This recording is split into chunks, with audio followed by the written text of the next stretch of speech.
kami po ang pinakamabigat na tech duo sa buong Pilipinas. Ako si BJ. And I'm Jay. Ngayon, kakalabas lang ng Ryzen 3000 and we are so excited. So we might as well build a new PC. Ngayon sa mga build guides naman natin dun sa bistec.ph, we always go for practicality. Pero ngayon, let's throw practicality out of the window because since gagawa nga tayo ng isang bagong Ryzen system, we might as well put all of the ARGB lights that we can in. Yeah, so medyo Christmas in July tayo ngayon dahil madaming lighting na mangyayari dito sa build na to. So, of course, we're gonna start off with the processor. Let's do a rundown of the parts na ito. Ito, yung The new Ryzen 5 3600. 3600, yes. 6-core and 12-thread processor na, well, currently right now, how much siya? It's at 11,000 and siya yung direct successor ng Ryzen 5 2600 na dati ko yung gamit. And of course, yung kasama yung motherboard is we're going to be using the MSI MPG X570 Gaming Edge Wi-Fi. And just to mention pala, this is going to be a full MSI build kung hindi nyo pa nakikita. And even the case is MSI, but we'll get into that later. Anyway, dito sa MPG X570 Gaming Edge Wi-Fi, the only reason we got this is because meron siyang ARGB na mga headers, di kagaya ng B450 ko dati.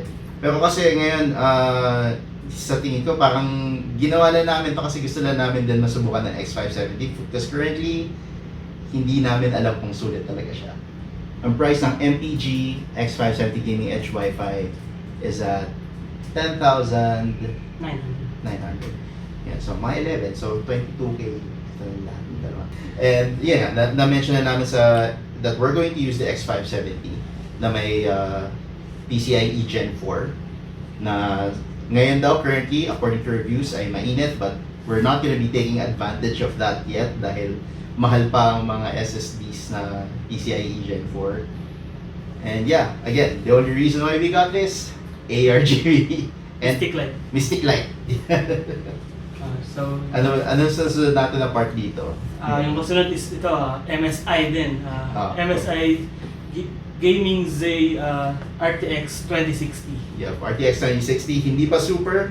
We're using the RTX 2060 kasi match pa din siya kahit paano dito sa ating CPU na Ryzen 5 3600. Although I think meron ng konting GPU bound bottleneck kasi talagang mas I think this is gonna be more compatible with a 2070 or a 2060 Super. Pero yun nga, since we don't have that, hindi naman ganun kalaki yung bottleneck, hindi naman siguro umabot ng 10%. So, I think we're kung still sa 1920 by 1080 ka lang naman. Yeah, it wouldn't matter that much. Wait, yung price pala is currently nasa 21,900. Oo nga pala, it's currently at 21,960. Okay, aside from the processor, motherboard, and then the GPU, which is all MSI, ang kasunod natin is yung itong G-Skill Trident Z ano ba ito? RGB 3200 megahertz. And this is the AMD certified one, yung kasi the model number is a 16 GT ZR, pero pag may X sa dulo, it means it's AMD certified, so it's more optimized for Threadripper or Ryzen. So you spend a little over 1,000 pesos more than the original price, pero sulit naman siya kasi Ryzen really feeds off faster RAM and RAM that's optimized for its system. Currently, it's priced at 11,380 pesos at PCL. And next we have the Samsung 860 Evo SSD. Medyo hindi naman to top of the line part. Evo lang siya. It's just really so that you could get a Samsung SSD because the Samsung SSD always has good quality, and this is at 4,800? 4,000? 4,500. 500 gig. And it's a 500 gig. It's still SATA. We didn't go NVMe, hindi kami nag-PCIe kasi, well, mas madali ang SATA. Pero eventually in the future, when we get our hands on a PCIe 4 SSD, then yes, we will do that. And next, we are of course going to cool our processor with whatever with all of these, and of course RGB cooler siya. This is the Cooler Master Master Air MA410M. That was a mouthful. And it's an RGB, one of the beefiest coolers that Cooler Master has. Actually, ito yung rason kung bakit ako bumili nito. Because my old case, my Tecware Nexus M wouldn't fit this. This is a 165mm height cooler. It has a cooler height of 165mm. And yung mga Tecware hanggang 160 lang ang kaya. So I had to buy since we're already there, let's go to the case. An MSI Vampiric 010 na may ARGB fan din na kasama, pero hindi natin gagamitin yan. Siyempre MSI, because we're doing an MSI build. Salamat MSI. Pero dapat kayo talaga pasalamat sa amin kasi kami ang bumili nito. So, Wala naman MSI. Nagpapakinig lang. Yeah, so this is going, all of these will go into here. And the case looks really nice, and you know, I am an MSI fanboy. So wala na tayong magagawa. And apart from that, that's going to cool the CPU, but to cool the entire case, over here we have the Tecware Orbis fans that are, of course, balik tayo sa Tecware dahil mahal pa rin namin ng Tecware kahit pa paano. They give good quality products for really reasonable prices. And we have 6 fans in total, 3 from the starter kit, which costs 1,550. 1,550. With the starter kit comes with 3 fans, a hub, and a lot of cables that you're gonna need for everything. And each other additional fan na Orbis Spectrum will be Orbis Spectrum, right? Orbis Spectrum will be 450 each, so times 3, that's 1,350. And for the additional magnetic LED bar na nandito, teka, para baka hindi kita ito. LED bar, hindi namin kung magagamit namin to ngayon kasi hindi pa rin namin nata-test fit, pero it should be fine. This is 300 pesos.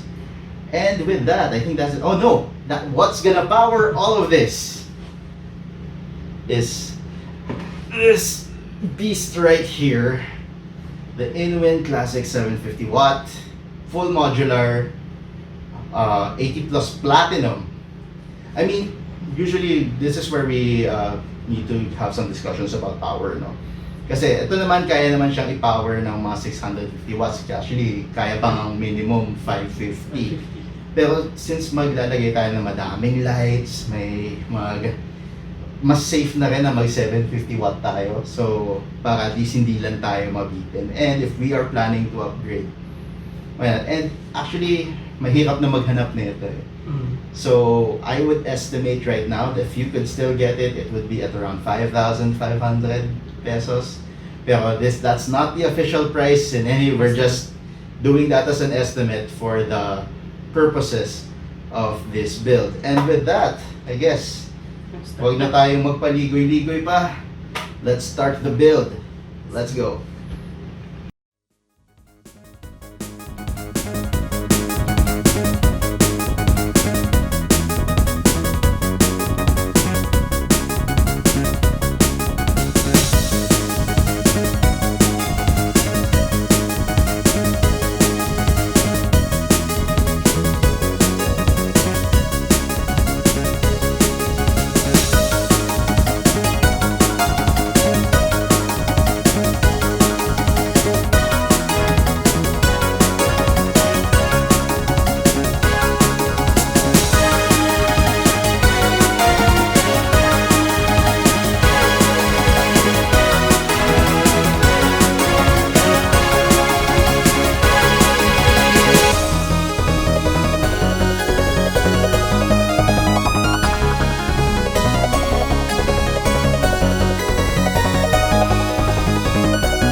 At ito po, mga kaibigan, ang resulta ng ilang oras namin ginugol para sa build na to. Medyo may madami talagang hanash kapag RGB ang build. Pero sulit naman siya, kita niyo naman, napakaganda. Tsaka, yun nga, gumagana na yung Ryzen 5 3600 natin dito. Pero napansin na namin kasi with the Ryzen 5 3600, hindi pa kompleto yung mga BIOS. The compatibility is not yet at its full potential. Hindi pa natatap yung buong Ryzen 5, yung Ryzen 3000. Kaya mag-aantay pa kami kung ano yung pwede mangyari sa BIOS. Pero we're already going to run benchmarks using this machine. Again, it's a Ryzen 5 3600 2060 RTX 2060.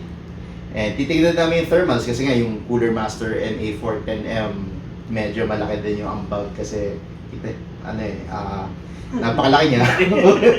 Yun yung pinakamalaking cooler. Yung pinakamalaking cooler na nakita ko sa tanang buhay ko. Pero maganda din, maganda din. Jay, ano masasabi mo sa build na to? Mesmerizing. Sa tingnan no? Kahit walang monitor, no? Sarap ipatay yung ilaw. Patayin niya natin ilaw. Di ba?